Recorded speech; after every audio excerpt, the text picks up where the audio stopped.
Babu qaulin Nabi sallallahu alaihi wasallam, bab tentang perkataan Nabi sallallahu alaihi wasallam, la yamna'annakum min sahurikum adhanu Bilalin. Ya, jangan sampai engkau menghentikan sahurmu karena azannya Bilal. Ya. Bilal azan maksudnya ketika Bilal azan misal Allahu akbar, kata Nabi kalau Bilal masih azan, kamu terus saja makan, jangan berhenti sahur. Kalau orang baca cuman sampai sini dan tidak belajar ilmu hadis, hati-hati. Baca teksnya, baca terjemahan, dipraktekkan, yakin saya begitu subuh adzan masih makan. Ya, Nabi aja yang bilang kok hadis Nabi, bukan Nabi memahamkan seperti itu. Kita yang harus mengerti apa yang dimaksud dengan kalimat ini. Nah, saya ingin sampaikan dulu teman-teman sekalian. Jadi di zaman Nabi itu ketika Nabi SAW hijrah ke Yathrib dan berubah menjadi Al-Madinah Al-Munawwarah, secara singkat saja, supaya tidak terlampau panjang, secara singkat nanti ada dua orang yang ditugaskan oleh Nabi SAW untuk mengumandangkan azan di waktu subuh. Ya, yang pertama Bilal bin Rabah, yang kedua Abdullah bin Abi Ummi Maktum. Nanti ada kisah tersendiri sebetulnya. Jadi Allahu Akbar ya. Kadang-kadang kita malu juga dalam situasi seperti ini. Sahabat Abdullah bin Abi Ummi Maktum dengan segala kemuliaannya yang dimuliakan oleh Allah hingga menurunkan surat Abasa itu, ya, beliau pandangannya ditutup oleh Allah Subhanahu wa taala dari maksiat sehingga tidak bisa melihat maksiat dengan matanya seumur hidupnya, dan ini tanda kemuliaan dari Allah Subhanahu wa taala. Kemudian di usianya yang sepuh pun Masya Allah masih tergerak untuk bisa memaksimalkan ibadah dan menyadari bahwa ada sisa hidup yang harus dimanfaatkan. Itu cara berpikir sahabat. Jadi sebetulnya begini, kalau kita merasa yang dulu itu pernah banyak yang sia-sia, maka sisanya jangan dibiarkan begitu saja. Kan kadang-kadang kita merasa yang dulu itu banyak salahnya, lalu kenapa sisanya tidak mencari soleh ya? Dan Anda paham suatu saat akan pulang, suatu saat akan meninggal. Bahkan dalam situasi seperti ini ditampakkan hampir tiap hari. Ada yang wafat, diumumkan kematian sekian, dan mungkin kita menyusul berikutnya. Kenapa kita hanya menikmati data? Lalu masih sibuk mengumpulkan harta? Karena dalam situasi semacam ini, Nabi mengingatkan, kamu mesti ingat, kembali kepada Allah, kamu akan pulang. Coba lihat apa yang akan dihisab, ingat-ingat baik-baik. Itu yang dibawa dalam pemikiran para sahabat, sehingga dalam situasi itu Abdullah bin Abi Ummi Maktum berusaha meningkatkan amalnya kepada Allah Subhanahu wa taala sehingga beliau dikenal sebagai ahli masjid. Ya, datang ke masjid walau mata tak bisa melihat, ya, tapi berusaha mencari jalan terbaik sampai ke masjid dengan suasana masjidnya, tiangnya masih dari pelepah-pelepah kurma, atasnya daun-daun kurma, bahkan sebelumnya tak ada atap. Di kalau panas kepanasan, kalau hujan ya pasti basah, gitu kan. Nanti kita akan masuk saat masuk tanda Lailatul Qadar, ya, dan salah satu hadis menyampaikan Nabi di atasnya ada semacam kotoran yang melumpur, ya. Nah, itu tandanya malamnya hujan. Jadi ini menunjukkan kalau hujan ya salat mereka dalam keadaan juga basah, kalau panas ya kepanasan. Singkatnya, beliau senang ke masjid tapi punya keterbatasan untuk subuh. Ya, jadi kalau maghrib bisa i'tikaf ke isya, zuhur bisa ke asar, tapi subuh agak sulit. Nah, maka beliau datang kepada Nabi SAW dengan mengatakan, kalau kalimat kita, ya Rasulullah, li ya rukhsah, ya Rasulullah, apakah boleh saya minta keringanan untuk subuh saya nggak ke masjid karena situasi begini, mata tak bisa melihat, jalan tidak mudah, kan? Apa jawab Nabi? Nabi tidak langsung mengiyakan, tidak juga menolak. Kata Nabi, atasma'ul adzan, apakah anda masih mendengar adzan? Suara adzan masih sampai nggak? Kata beliau, bala, ya saya dengar suara adzan. Kata Nabi, bima makna? Ya, Allahu Akbar, madum tasma'ul adzan fa'addiha fil masjid. Selama masih kedengaran adzan, maka berusaha tunaikan ke masjid. Nah, ini kalau dalam fiqh mustahil ada satu penekanan yang kuat menunaikan ibadah kecuali bersanding dengan keistimewaan dan pahala yang begitu besar. Karena itu nanti di hadis Muslim, ke masjid itu baru datang saja dalam situasi yang normal ya, bukan kondisi seperti wabah dan sebagainya. Jadi jangan dipahami dengan berbeda. Dalam kondisi normal, datang ke masjid saja, baru kita masuk tuh dapat 25 pahala, dituliskan. Belum ngapa-ngapain, baru masuk. Dengan niat ibadah. Jarak satu keduanya 500 tahun, dua ketiga 500 tahun. Itu tinggi sekali. Dari peristiwa ini, maka esoknya beliau berusaha untuk datang ke masjid subuhnya dengan cara yang berbeda. Jadi kalau subuh 4.30, Allahu Akbar, beliau sudah meraba jalan. Kalau kita mungkin jam 3 dari rumahnya, datang ke masjid jam 4. Yang kita tahu selama ini Bilal bin Rabah yang adzan radhiyallahu taala anhu, sejak peristiwa itu Abdullah bin Abi Ummi Maktum adzan subuh. Itu yang menjadikan nanti Nabi menetapkan adzan 2 kali. Saat subuh, adzan pertamanya itu Bilal. Adzan keduanya Abdullah bin Abi Ummi Maktum. Nah, adzan pertama ini itu dilakukan oleh Bilal sebelum masuk waktu subuh. Di waktu ya tertentu. Kapan waktunya? Mari kita baca. Nanti begitu subuhnya masuk, baru Abdullah bin Abi Ummi Maktum itu adzan. Ya, karena Bilal adzan pertama sebelum masuk waktu subuh, karena itulah Nabi mengatakan kalau Bilal adzan, masih makan kalian, jangan berhenti. Nah, maka kalimatnya bukan imsak. Teruskan makan malah kata Nabi.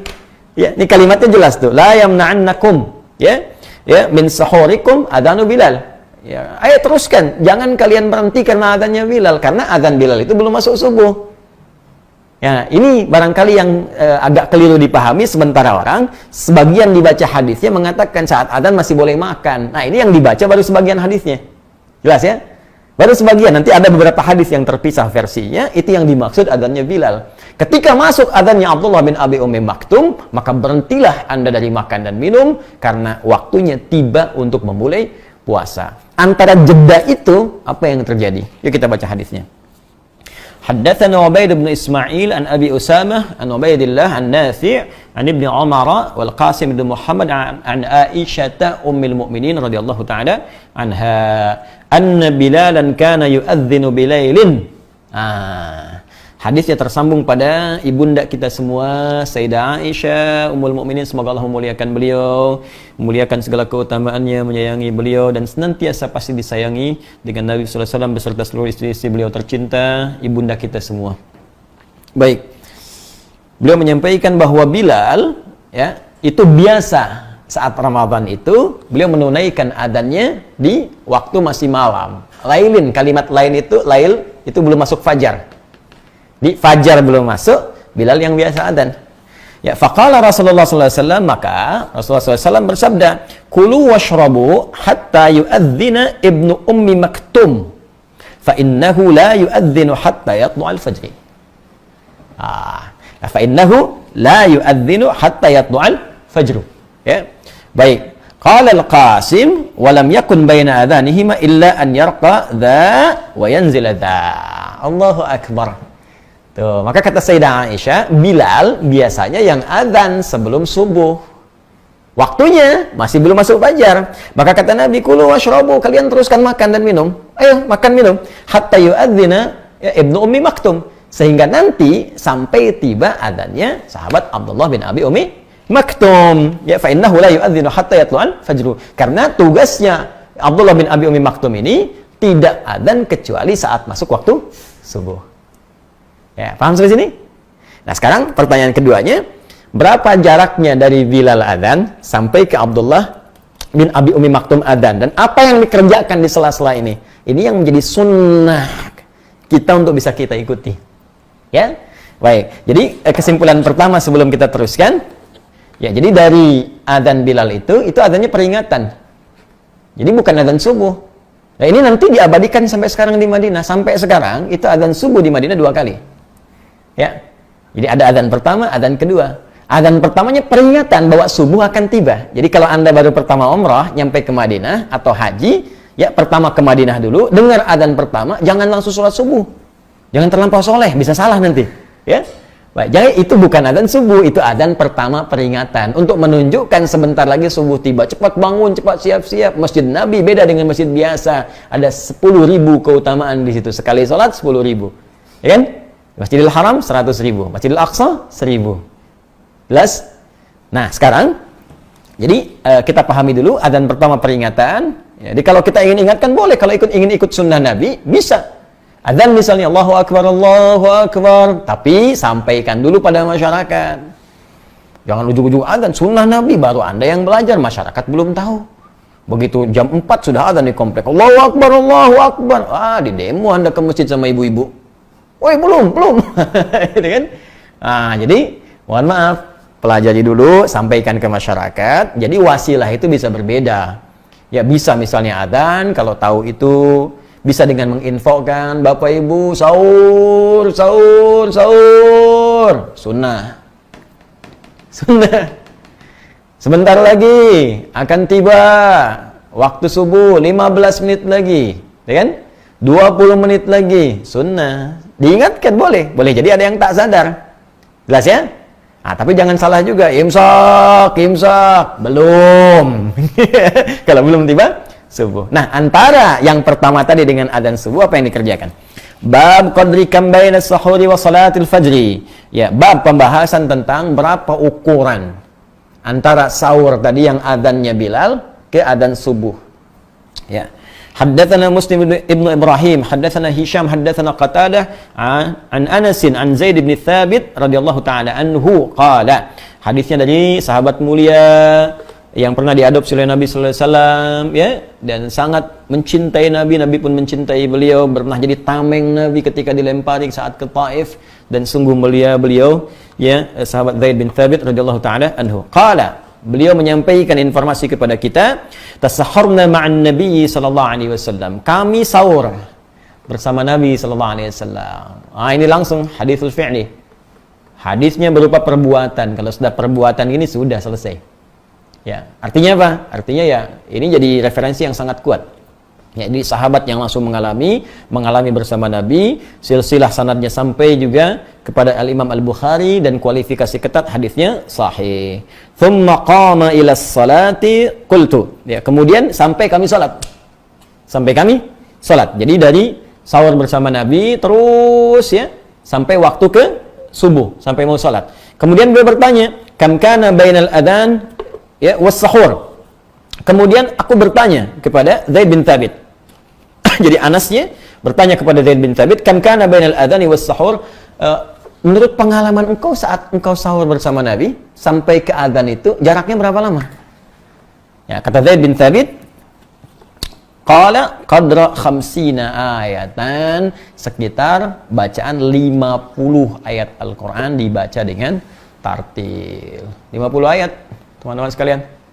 Ya, An-Naba lebih sedikit lah, ya kan? Jadi kalau kita baca itu ya kurang lebih 15 menitan lah. Ya, 10-15 menit.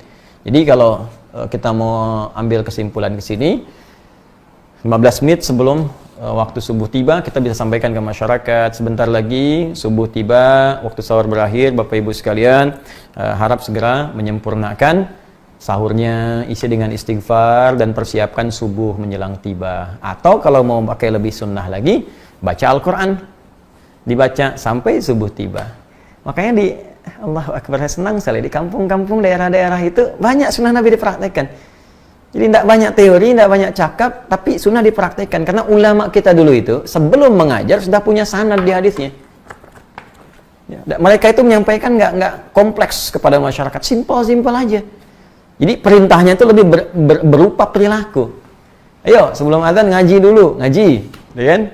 Nanti sebelum itu sampaikan dulu ke masyarakat begini. Itu sebetulnya sunnah. Mereka sudah khatam. Kalau kita lihat sanadnya pun ada. Jadi bukan ngaji kayak kita begini. Ya, mereka sudah hafal tuh. Sudah dibacakan depan syekh, mereka baca, dikasih ijazah. Sanadnya ada semua.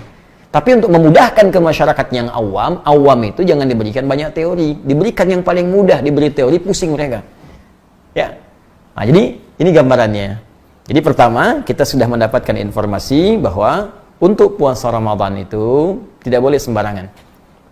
Tidak bisa Anda hanya sekedar mohon maaf tahan lapar, tahan haus, nanti masuk ke dalam satu hadis Nabi sallallahu alaihi wasallam, "Rubba shaimin laisa lahu min siyamihi illa al-ju' wal 'atash." Tidak sedikit orang puasa tidak dapat apapun dari puasanya kecuali hanya rasa lapar dan haus saja. Mesti ada ketentuan yang kita pelajari, mesti ada aturan yang dipahami, ya.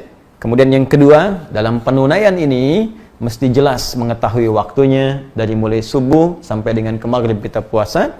Itu yang disebut secara bahasa dengan saum, siam ataupun imsak. Dan jangan salah paham dengan nama imsak. Imsak yang dimaksudkan dalam kalimat ini secara bahasa itu senafas dengan siam, senafas dengan saum, artinya puasa. Jadi kalau masuk waktu sebelum fajar tiba, itu masih waktunya boleh makan, ya boleh sahur, boleh minum, tapi kalau sudah fajar tiba, itu yang dimaksud dengan imsak. Jadi imsak dalam pengertian ini bukan 5 menit, 10 menit sebelum waktunya adzan tiba, tapi pas saat fajar tiba. Kecuali kalau yang Anda maksudkan imsak dalam pengertian istilah orang Indonesia. Kan? Yang diminta, misalnya yang dimaksud siap-siap gitu. Kecuali itu. Tapi kalau kedengaran orang Arab makin bingung lagi nanti. Ya. Karena itu silahkan manfaatkan dan kita saling mengingatkan, dan bagus ya era modern kekinian suasana mengingat ini bahkan disampaikan dalam bentuk yang lebih detail lagi lewat jadwal puasa. Ya, jadwal puasa sudah ada. Ini makin bingung juga nih. Ya, jadwal puasa kita, tapi yang disebarkan tuh jadwal imsak. Coba ya. Ya, benar sebetulnya kalimatnya jadwal imsak, jadwal puasa. Cuman masalahnya yang muncul kok jadwal sholat. Coba cek ya. Jadwal imsakiyah, jadwal imsak. Tapi yang keluar jadwal sholat. Harusnya kalau jadwal imsak konteksnya ke sini jadwal puasa. Ya, ini kan makin aneh lagi nih. Imsak, maksudnya wah, ini kan siap-siap. Kalau bikin jadwal siap-siap. Tapi ketika muncul jadwalnya jadwal sholat. Jadwal imsakiyah, jadwal sholat dari subuh sampai ke isya. Terus dalam praktek makin bingung lagi. Tapi kita coba berikan pemahamannya dan tidak perlu saling menyalahkan. Kita belajar untuk menjadi lebih baik. Apa yang kita kerjakan tanpa kita belum tahu dasar pengetahuannya, maka insya Allah dinilai pahalanya oleh Allah, tetap mendapat pahala karena keimanan kita.